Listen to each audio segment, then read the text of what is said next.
ఈ రోజు ఆంధ్రప్రదేశ్ అంతా కూడా ఒక పండుగ వాతావరణం ఏర్పడింది. దానికి ముఖ్యమైనటువంటి కారణం మనం గత 5 సంవత్సరాలుగా ఈ రాష్ట్రంలో ఏ వర్గానికి కూడా ఏ కులానికి ఏ వ్యక్తికి కూడా అనుకూలంగా లేకోకుండా కేవలం రాక్షస పాలన నుంచి విముక్తి పొందినటువంటి ఈ రోజు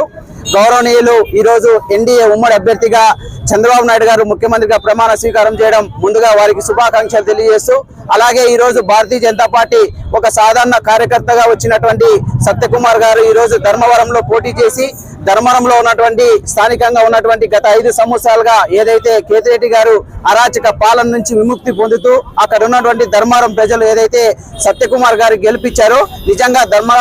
ధర్మవరం చెందినటువంటి ప్రజలందరికీ కూడా శుభాకాంక్షలు తెలియజేస్తూ, ముఖ్యంగా ఈ రోజు భారతీయ జనతా పార్టీలో ఒక సామాన్య కార్యకర్త అయినటువంటి సత్యకుమార్ గారికి ఈ రోజు రాష్ట్ర మంత్రిగా అవకాశం కావడానికి ప్రధానమైనటువంటి కారణం భారతీయ జనతా పార్టీ నాయకత్వం. భారతీయ జనతా పార్టీ దేశంలో చూసాం, ఒక సాధారణ కార్యకర్త కేంద్ర మంత్రిగా ఇవ్వడం, అలాగే సత్యకుమార్ గారికి రాష్ట్రంలో మంత్రిగా అవకాశం ఇవ్వడం నిజంగా భారతీయ జనతా పార్టీ నాయకత్వానికి ధన్యవాదాలు తెలియజేస్తూ, ఈ యొక్క 5 సంవత్సరాల్లో ఆంధ్రప్రదేశ్ లో ఒక మంచి పాలన చూస్తారని సాధారణంగా ప్రజలందరికీ కూడా తెలియజేస్తున్నాం.